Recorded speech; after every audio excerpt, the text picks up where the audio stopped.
A ton going on with that track, just a lot coming at you.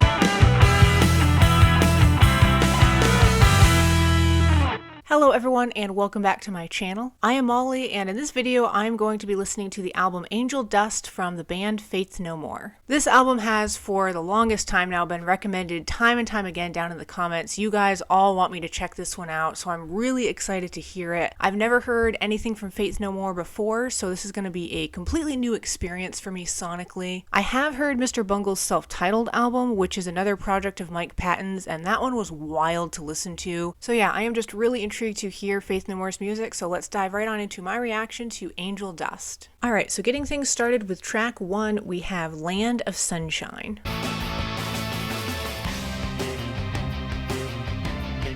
Right off the bat, I really like that bass.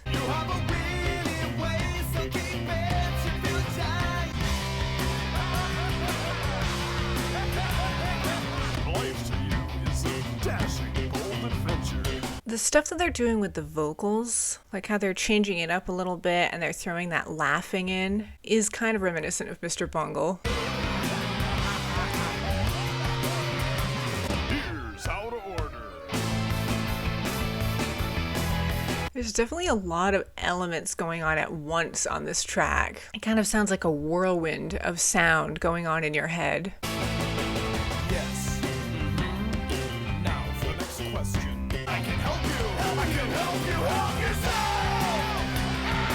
Yeah, when this chorus comes in, it's just like this crazy energy. Here's how to order.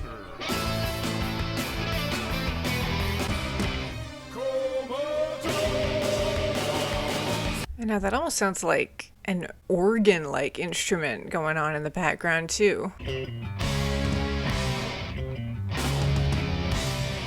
That was track 1, Land of Sunshine. What a way to get this album started. It had a very grand theatrical sound to it, which in my Mr. Bungle self-titled album reaction, I mentioned that about Mr. Bungle's sound. It has like this really theatrical nature to it. And I'm definitely still picking up on that with Faith No More so far. And the instrumentals too on that one were just crazy. I loved the bass. There was a lot of like really rich instrumentation going on, a lot of layers to that track. But I'm going to move on now to track 2 called Caffeine.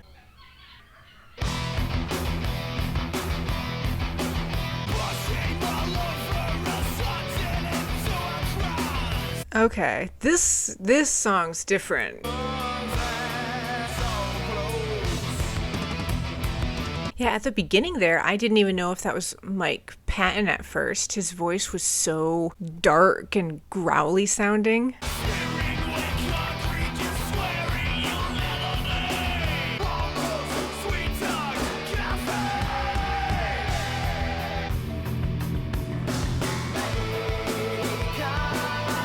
There's kind of an echoey quality to this one. There's like a coldness to the sound of the percussion.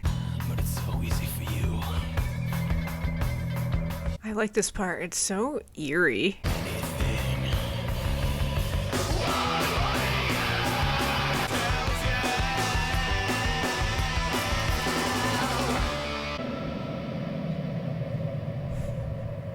That was track 2, Caffeine. Just something kind of cold and hollow sounding about that track, like it was lacking some warmth to its tone, which was interesting. It just made it sound kind of creepy and dark and ominous, especially on certain parts of the vocals from Mike Patton. It sounded very metal, very heavy and dense. Alright, up next is track 3 called Midlife Crisis.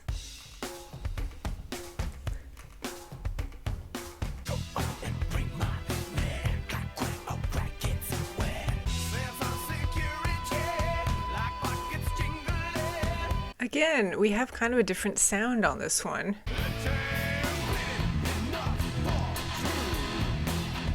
Yeah, this track has almost more of like a rock edge to it. A little bit less heavy than that last one.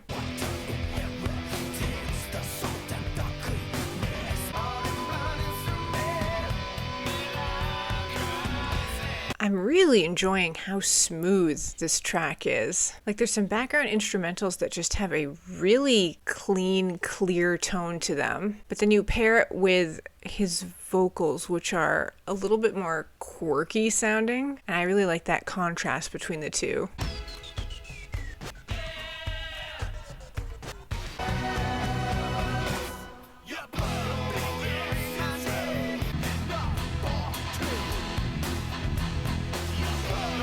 I love those guitars. Every once in a while they just kind of pop in and they just give this song a slightly heavier edge to it, which I like. That was track 3, Midlife Crisis. I really enjoyed that one. I would say of the 3 tracks on this album so far, I think that was like the most kind of clean cut, I guess you could say accessible sound to it. It still fused all of that fantastic instrumentation on there though, and they changed it up just enough and they threw on enough of variety to still make it a really interesting song. But I am going to move on now to track 4 called RV.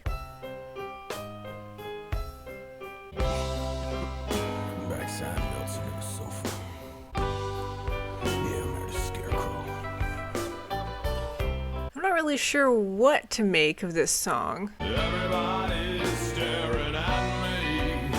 Again, it's like a completely new sound on this album.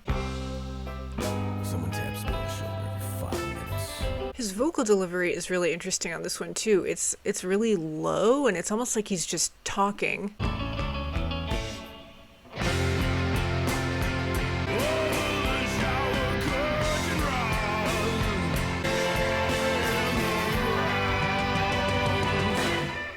Lyrically, this is kind of a dark track. It sounds like he's talking about wanting to commit suicide. Those casters and cockroaches and desserts. You ain't never gonna amount to nothing.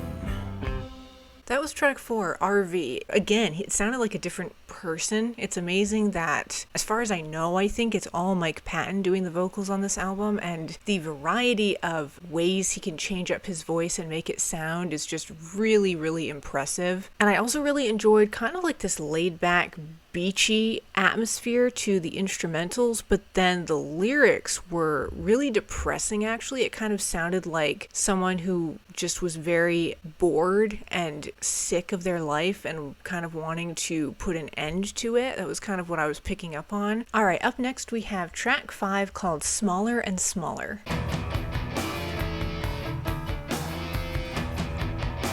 It sounds like, are they infusing a little bit of piano here at the start?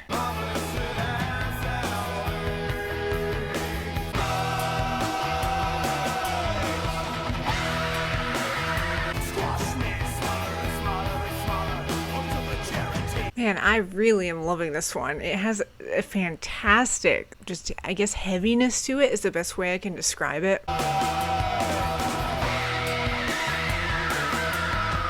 I love him screaming those vocals like that.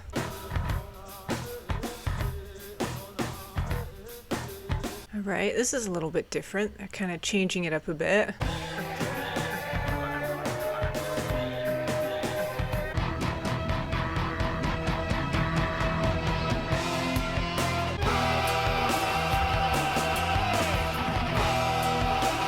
There's a really amazing, grand, open sound to this song. The instrumentals just have such an immense sound to their tone.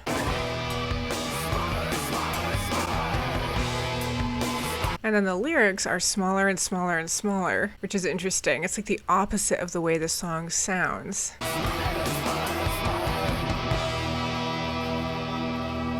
Track 5, Smaller and Smaller. I really, really enjoyed that one. It had a fantastic sound to it, and his vocals were crazy on that one. I really liked at the chorus when he would get all like screechy and kind of scream out the vocals on that part. It was so much fun to listen to. But yeah, just a fantastic quality to the tone of that one. How open and big it sounded. I just thought that was really impressive. But moving on to track 6, we have Everything's Ruined.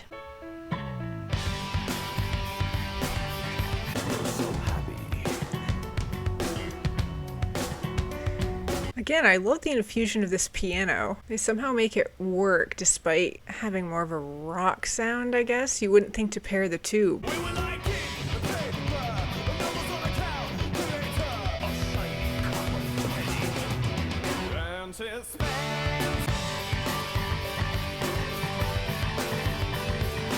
I love that bass. It's so slappy sounding, if that makes sense. Like there's just a great rich tone to it.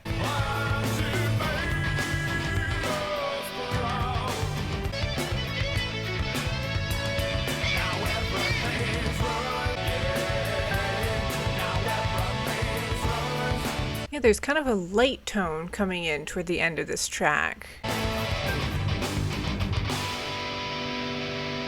That was track 6, Everything's Ruined. I really liked with that one how it had a great rock sound to it. Like I would classify that as probably being a rock song, but they infused some really cool elements on it that you wouldn't typically find on most rock songs, like with the piano. And there was kind of like a, I don't know, like a light-hearted sound toward the end when he was saying everything's ruined. It weirdly took on like a hopeful tone. I find that so far on this album they're doing that. They're pairing the sound of the song and the feeling it gives you is like the opposite of lyrically what's going on with the track. It's interesting how they're doing that. Up next we have track 7 called Malpractice.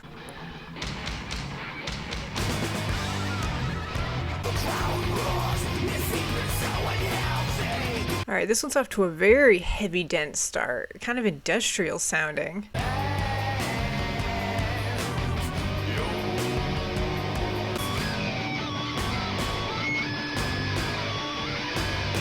Some crazy distortions going on with the instrumentals too.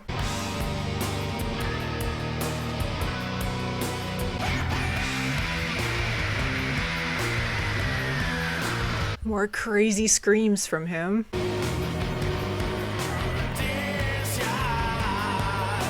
And again on this one they have like stringed instruments too. It just gives it like this really calm, angelic tone, but yet it's such a heavy, dense sounding song.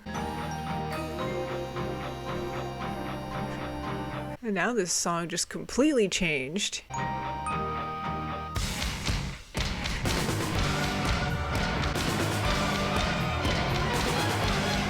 Man, those strings are just so cool to listen to. I can't even tell exactly what instrument that is. It might be a violin, maybe?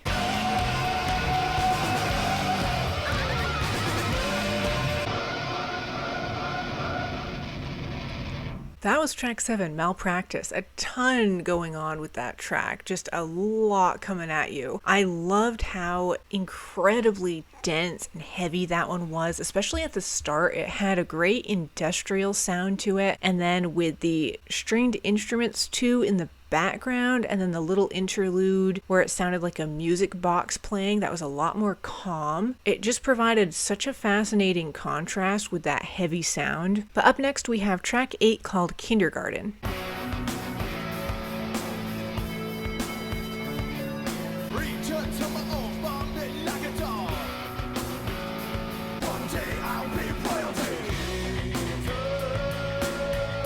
This track, so far at least, has this really great, carefree, laid-back sound to it. Like it's got a rock edge, but there's something very loose and relaxed about its tone.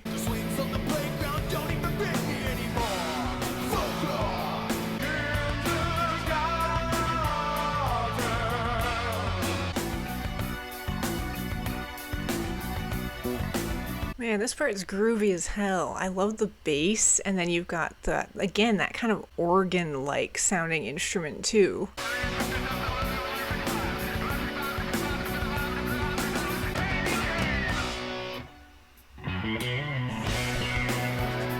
This song is awesome. Man, I loved that part.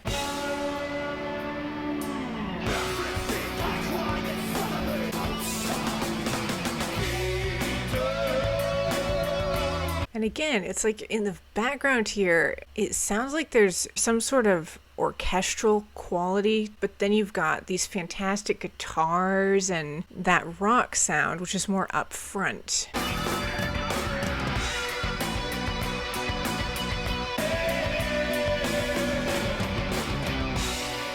That was track 8, Kindergarten. That song was fantastic. I can't begin to describe how much I loved the variety of sounds on that one. I liked the kind of, like I said, loose relaxedness to the rhythm that they kept throughout that whole track. That was kind of the thing that held everything together, so to speak. But then you had that really funky bass going on too. You had the orchestral instruments at times in the background I was picking up on. So incredibly rich and nuanced and just very entertaining to listen to. I absolutely loved that track. All right, moving on, we have track 9 called Be Aggressive.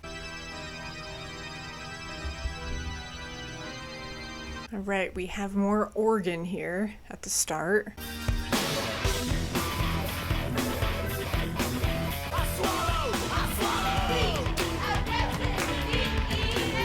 This is really interesting how they're incorporating on like these cheerleader sounds with the vocals.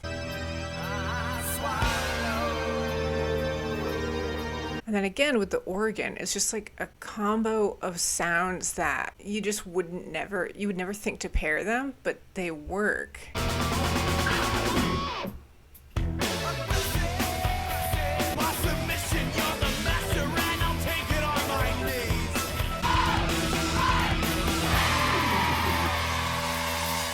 That was track 9, Be Aggressive. Not 100% sure what to think of that one from a lyrical standpoint. I think it's just kind of Mike Patton doing his usual crazy stuff. But from a sonical standpoint, I really liked how they incorporated the whole cheerleader thing of be aggressive. It just kind of gave it a unique quality to its sound. I liked how they did that. Again, just a great fusion of stuff going on with that one. But moving on now to track 10, we have A Small Victory.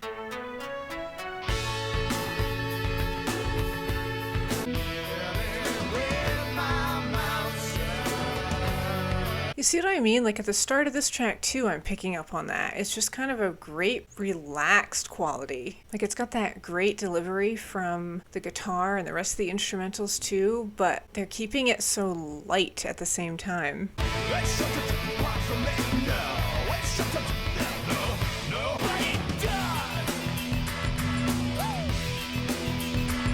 Okay, this part's different. They're changing it up a little bit here on the chorus. There's some really quirky sounds going on in the background here. Now it almost sounds like a fire engine or like an ambulance or something going by. You still won't hear. You still won't hear. You still won't hear. That was track 10, A Small Victory. I liked how with that one they kept a very steady rhythm through the whole thing. But again, they would fuse on all kinds of different stuff, but that rhythm stayed present through the entire track, which kind of held the whole thing together. All right, moving on to track 11 now, we have Crack Hitler.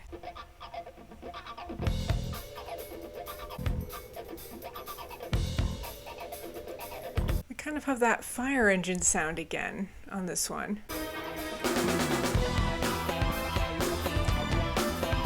Oh yeah, this one's off to a cool start with this bass.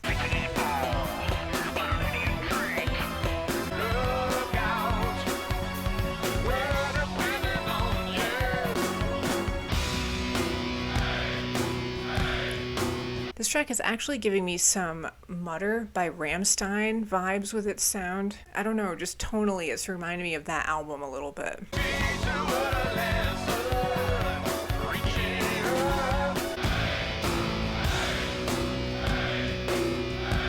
There's such a denseness, like a thunderous quality to the sound of this track. When this part comes in, it almost sounds like an army marching or something. There's like a crowd chanting going on.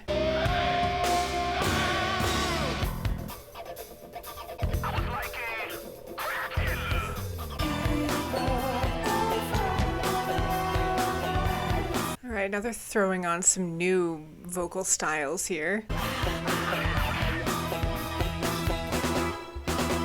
That was track 11, Crack Hitler. I love that we're 11 songs into this album, so we're nearing the end, and I still don't know what I'm in for when I click play on all of these tracks. They've all sounded so different. They've all kind of embraced a different tone to them. And that track was a great example of all the dynamics they're playing around with. You had that really thunderous part at the chorus where it sounded like an army marching almost, and then you had those distorted vocals, kind of a really intense, ominous tone to that one. But then at the very end there, we got a little fusion of kind of some more groovy, like jazzy sounding elements with the vocals. The vocals changed, they became a little bit more light sounding. But up next we have track 12 called Jizzlobber.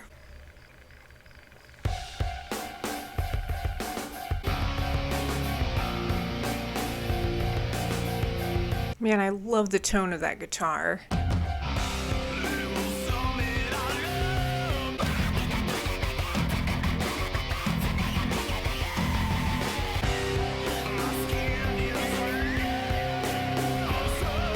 Again, there's a great heaviness to this one, which I love. And then his vocals are just insane.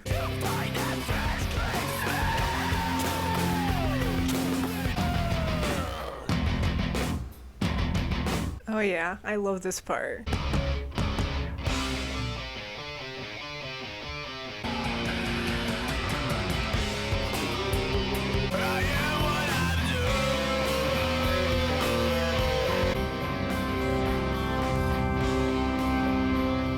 That's kind of cool. So the main instrumental there just faded out.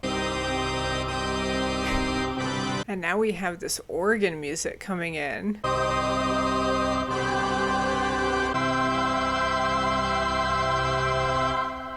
Track 12, Jizzlobber. That was a very interesting ending to that one with that organ music that came in and kind of the almost angelic sounding choral-like vocals at the end. His vocals on that one were amazing too. It was like he was just screaming out the lyrics. There was just a really raw quality to that song, which I really enjoyed. All right, moving on to track 13, we have Midnight Cowboy.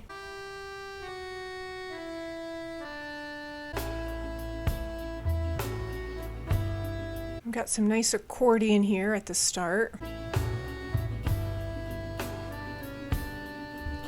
It almost sounds like maybe some ukulele too. Okay, now it's getting a little bit heavier.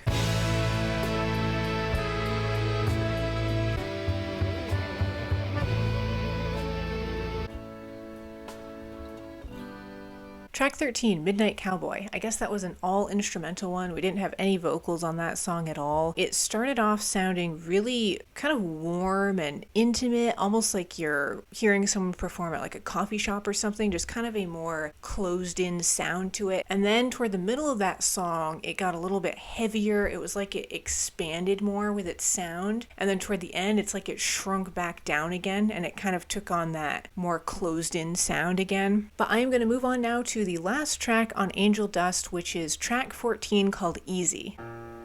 No, it sounds funny, but I just can't stand the pain. I'm easy like Sunday morning. I do love how they incorporate so much piano in their music. It's not too much though, it just adds like a nice little touch at times to this album. I wanna be high.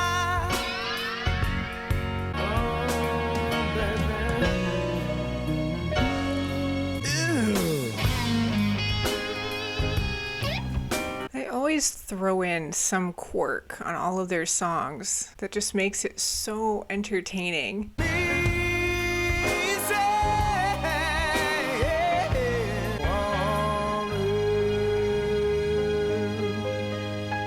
That was track 14, Easy, the last song on the album Angel Dust by Faith No More. I love how relaxed and fluid that one was with the piano. A little bit more of a simplistic track, but it's a cover that they did, so I'm wondering if they intentionally kind of changed up the style a little bit to more suit the original version of that song. And again, Mike Patton's voice was fantastic on that one. Just a really great, relaxing way to end this album. So that is going to conclude my reaction to Angel Dust, the fourth studio album from the band Faith No More. This one was crazy to listen to. I can't tell you how much I enjoyed this album from beginning to end. I absolutely loved the dynamics of sound on this one too, how fluid Faith No More was with their genre. At times they embraced a really heavy metal element to their sound. At other points it kind of took on this more beachy, fluid-like atmosphere, and I like how they kind of mixed everything together and incorporated all of those different sounds, but yet made such a cohesive album at the same time. I think as of right now, having heard this album once, the heavier, denser sounding tracks stand out as being my favorites. I really enjoyed track 2, Caffeine. Also track 5, Smaller and Smaller, was definitely a standout. I absolutely loved, again, how heavy that one sounded. And my favorite right now might actually be track 8, Kindergarten. That one was insane. The dynamics of sound on that one were so impressive. This whole album though was just a blast to listen to. I definitely want to hear the rest of Faith No More's discography. If that's something you all would like to see more videos of me reacting to, definitely let me know down in the comments. But yeah, as usual, thank you all so much for watching. Stay tuned, and I will see you in the next video.